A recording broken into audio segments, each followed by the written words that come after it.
Hello friends, आज का हमारा टॉपिक है एचटीएमएल के अंदर। आज हम सीखने वाले हैं डिव एलिमेंट क्या होता है। इसको डिटेल में सीखेंगे, प्रैक्टिकल के साथ हम आपको बताएंगे कि किस प्रकार से हम अपने वेब पेज पर, वेबसाइट के ऊपर डिव एलिमेंट को इम्प्लीमेंट करते हैं और उसका रिजल्ट क्या आता है हमारे वेब पेज पर। सबसे पहले हम स्टार्ट करते हैं। Div is a container. जो हमारा डिव होता है, क्या होता है, एक कंटेनर होता है use to hold other HTML elements और ग्रुप एलिमेंट्स टुगेदर। जो हमारा डिव एलिमेंट होता है, इसका काम होता है जो हमारे अदर्स एचटीएमएल के अंदर एलिमेंट्स होते हैं या फिर ग्रुप होता है एलिमेंट्स का, उन सभी को क्या करता है, ये होल्ड करके रखने का काम क्या करता है, हमारा डिव एलिमेंट करता है।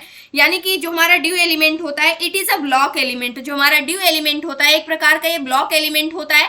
ब्लॉक एलिमेंट क्या होते हैं, जो पूरी विड्थ को ऑक्यूपाई करते हैं, वो हमारे ब्लॉक एलिमेंट होते हैं। इससे पहले वाले लेक्चर में हमने आपको बता रखा है कि इनलाइन एलिमेंट क्या होता है और ब्लॉक एलिमेंट क्या होता है। तो ब्लॉक एलिमेंट सेम वैसे ही काम करता है जैसे हमने पहले पढ़ा है। तो डिव क्या होता है, एक ब्लॉक एलिमेंट होता है। जैसे हमारी हेडिंग होती है, हेडिंग टैग होता है, हमारा ब्लॉक एलिमेंट होता है। लेकिन जो हमारी हेडिंग टैग होता है, इसके अंदर इसकी खुद की क्या होती है, फंक्शनैलिटी होती है। यानी कि इसके लिए हेडिंग हम कुछ ना कुछ देते हैं इसके अंदर, जो हमारी हेडिंग टैग होता है। लेकिन जो डिव एलिमेंट होता है, इसकी अपनी कोई भी फंक्शनैलिटी नहीं होती है, बल्कि ये क्या करता है, HTML के जो एलिमेंट्स होते हैं, ग्रुप्स ऑफ एलिमेंट्स होते हैं, उनको क्या करता है, जो कंटेंट होते हैं उनको ये कंटेन करने का काम करता है हमारा डिव एलिमेंट। इसीलिए इसको डिव एलिमेंट को कंटेनर कहा गया है। यानी कि इसके अंदर मुझे क्या करना है, अगर कितनी भी एलिमेंट को यानी कि मल्टीपल कंटेंट को रखना हो तो उसको हम डिव एलिमेंट के अंदर क्या कर सकते हैं, रख सकते हैं। इसकी हेल्प से हम उसको अलग अलग सेक्शन में क्या कर सकते हैं, डिवाइड कर सकते हैं डिव एलिमेंट की हेल्प से। जैसे कि डिव का मतलब ही होता है जैसे डिवाइड करना, तो सेम ऐसे ही आप क्या कर सकते हैं, कैटेगरी में आप डिवाइड कर सकते हैं। डिव एलिमेंट की हेल्प से आप कंटेनर अलग अलग बना सकते हैं डिव एलिमेंट का यूज करके। जैसे हमने देखा था कि हम लिस्ट क्रिएट कर रहे थे, तो हम क्या कर रहे थे, अनऑर्डर्ड लिस्ट जैसे हम बना रहे हैं, तो इसको हम एक डिव एलिमेंट के अंदर रख सकते हैं। यानी कि अगर हम चाहें तो इसको एक डिव एलिमेंट के अंदर क्या कर सकते हैं, क्रिएट कर सकते हैं। जो हमारा डिव एलिमेंट है, इसका एक्चुअल जो यूज आपको अच्छे से समझ में आएगा वो CSS के अंदर समझ में आएगा। जब हम वहां पर कलर का प्रोसेस अप्लाई कर रहे होंगे तो वहां पर सारी चीजें आपको समझ में आ जाएंगी कि ब्लॉक एलिमेंट किस प्रकार से वो पूरे ब्लॉक को ऑक्युपाई कर रहा है, पूरी विड्थ को ऑक्युपाई कर रहा है। लेकिन यहाँ पर अभी हम समझते हैं, यहाँ से भी आपके सारे कॉन्सेप्ट क्लियर होंगे कि डिव एलिमेंट किस प्रकार से, एक प्रकार से कंटेनर का काम करता है HTML के अंदर। सबसे पहले हम क्या करते हैं, इसके लिए हम प्रोग्राम देखने वाले हैं। हम एंकर टैग का यूज करके कुछ हम क्या करते हैं, वहां पर लिंक क्रिएट करते हैं और देखते हैं कि किस प्रकार से ये लिंक जो है हम उसको एक डिव एलिमेंट के अंदर कंटेन करके रख सकते हैं। तो सबसे पहले हम आ जाते हैं अपने कोड एडिटर पर, यहाँ पर विजुअल स्टूडियो कोड एडिटर पर। यहाँ पर हमारी HTML index.html की क्या है, हमारी फाइल। अब यहीं पर हम बनाने वाले हैं अपने डिव एलिमेंट को। सबसे पहले हम यहाँ से बॉयलर प्लेट कोड को जनरेट कर लेते हैं। उसके बाद यहाँ पर हम क्या करते हैं, बॉडी टैग के अंदर हमें करना क्या है, सबसे पहले हमें डिव एलिमेंट क्रिएट करना है। इससे पहले हम आपको एंकर टैग को क्रिएट करके दिखाते हैं। एंकर टैग यहाँ से हम लेते हैं। सबसे पहले ये हमारा एंकर टैग हो गया और इसके एंकर टैग का जो स्टार्टिंग होता है, इसके अंदर हमें href देना होगा, यानी हाइपर टेक्स्ट रेफरेंस देना होगा। तो यहाँ से हम हाइपर रेफरेंस देते हैं, href यहाँ से देते हैं इक्वल। मैंने यहाँ पर कोई एक लिंक बना दी, आप यहाँ पर पार्टिकुलर लिंक को भी कॉपी पेस्ट कर सकते हैं, या फिर मैंने यहाँ से खुद से www डॉट, उसके बाद मैंने यहाँ से ले लिया google.com। ये मैंने एक ऐसे ही लिंक क्या कर दी, रैंडम लिंक जनरेट कर दी यहाँ से। उसके बाद हमने क्या किया, यहाँ पर हमने लिख दिया कोई एक टेक्स्ट देंगे, क्योंकि जो एंकर टैग होता है वो साथ में टेक्स्ट भी लेता है। तो यहाँ से हमने एक टेक्स्ट भी दे दिया गूगल। उसके बाद जैसे ही क्लिक करेंगे वैसे ही हम कहाँ पर पहुंच जाएंगे, गूगल पर पहुंच जाएंगे। गूगल पर तो ऐसे नहीं पहुंचेंगे क्योंकि ये रैंडम लिंक है, यहाँ पर पार्टिकुलर वो लिंक नहीं है। अगर मैं इसको सेव करके आपको दिखाऊं, जो इसका कोड है, अगर इसको हम आपको दिखाते हैं तो यहाँ से आप देख सकते हैं this is my first page, यहाँ पर ये आ रहा है। इसको मैंने रिफ्रेश किया तो यहाँ से गूगल वाली लिंक जो है यहाँ पर हो गई, लेकिन इस पर क्लिक करने पे कुछ भी नहीं हो रहा है क्योंकि एक्चुअल लिंक नहीं है।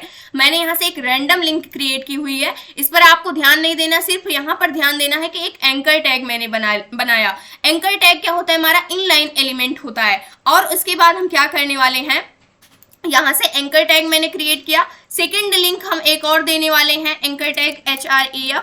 उसके बाद मैंने एक दे दिया यहाँ से www.facebook.com। मैंने यहाँ से एक सेकेंड लिंक दे दी और इसके बाद मैंने इसको क्लोज किया और यहाँ पर लिख दिया मैंने फेसबुक। ये लिंक हमने यहाँ पर दे दिया। उसके बाद मैंने इसको भी सेव किया उसके बाद हम यहाँ से पेज को अपने रिफ्रेश करेंगे तो जस्ट इसके आगे ही यानी कि उसी लाइन के अंदर ये जो हमारे एंकर टैग होते हैं एक इनलाइन एलिमेंट होते हैं। तो इस हिसाब से जितनी भी इनको विड्थ की आवश्यकता होती है यानी कि जितनी इसको जगह की आवश्यकता होती है उतनी ही जगह को ऑक्युपाई करता है। उसके आगे जो अगला एंकर टैग आप ऐड करेंगे वो उसके जस्ट आगे ऐड हो जाएगा। तो यहाँ पर गूगल, उसी लाइन पे सेम हमारा फेसबुक भी ऐड हो गया है। एक और लिंक हम क्रिएट करने वाले हैं यहाँ से। उसके बाद यहाँ पर हम लेते हैं एक यूट्यूब की, यहाँ से एंकर टैग लिया और href मैंने यहाँ से ले लिया।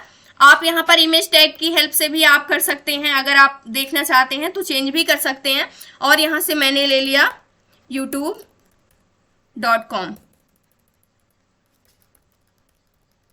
youtube.com मैंने ले लिया यहाँ से। और इसके लिए भी मैंने एक टेक्स्ट मैसेज दे दिया YouTube, और मैंने यहाँ से इसको सेव कर दिया। अब जैसे ही मैंने सेव किया, अब देखेंगे ये सारी चीजें हमारी एक सिंगल लाइन के अंदर ही आ रही हैं, यानी कि जितनी विड्थ की आवश्यकता है उतनी ही विड्थ एक एंकर टैग ऑक्युपाई कर रहा है, पूरी विड्थ को नहीं ऑक्युपाई कर रहा है। लेकिन अगर मैंने क्या कर दिया, कुछ चीजें इसी में से जो हमारी फर्स्ट लिंक है एंड सेकेंड लिंक है, इन दोनों को मैंने div एलिमेंट के अंदर अगर यहाँ पर कंटेन कर लिया, यहाँ से मैंने क्या बना लिया, div एलिमेंट को बना लिया। अब div क्या होता है, एक कंटेनर होता है, और मैंने इन दोनों को यहाँ से उठाया, इससे कट किया यहाँ से Ctrl X। उसके बाद मैंने div एलिमेंट के अंदर क्या कर दिया, इसको पेस्ट कर दिया और मैंने यहाँ से सेव किया। ये div एलिमेंट के अंदर रहेगा तो यहाँ पे रहेगा। उसके बाद मैंने सेव किया और सेकंड वाला जो हमारा है यहाँ से एंकर टैग, उसको मैंने क्या कर दिया, उसको अलग रख दिया, div एलिमेंट से बाहर रख दिया। तो अब आप अगर देखेंगे तो यहाँ से जो div एलिमेंट हो एक कंटेनर होता है, तो इन दोनों को क्या करेगा, एक सेम लाइन के अंदर कंटेन करेगा अगर उसके अंदर जगह है तो, और उसके बाद जो अगला आएगा उसको नेक्स्ट लाइन में भेज देगा। तो इसके लिए हम क्या करने वाले हैं, पेज को रिफ्रेश करते हैं। तो यहाँ से आप देख सकते हैं गूगल एंड फेसबुक को मैंने क्या किया था, div एलिमेंट में डाल दिया था, यानी कंटेन कर लिया था। और उसके बाद यूट्यूब को मैंने अलग किया था, तो div एलिमेंट ने सिर्फ उतना ही कंटेन किया है जितना आपने div एलिमेंट के अंदर रखा हुआ था, और इसने पूरे ब्लॉक को क्या कर लिया है, ऑक्युपाई कर लिया। इसके आगे जगह तो थी लेकिन इसने यूट्यूब को नहीं ऐड होने दिया।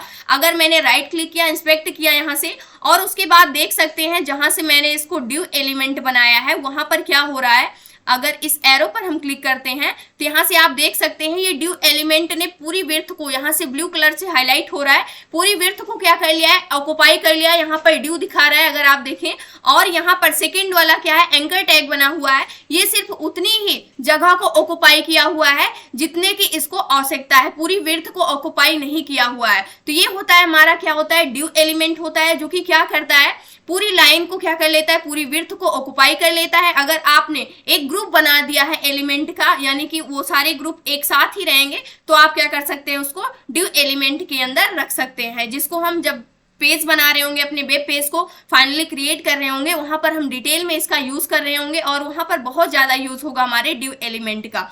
तो ये था आज का हमारा टॉपिक। इस प्रकार से हम div एलिमेंट को क्रिएट करते हैं।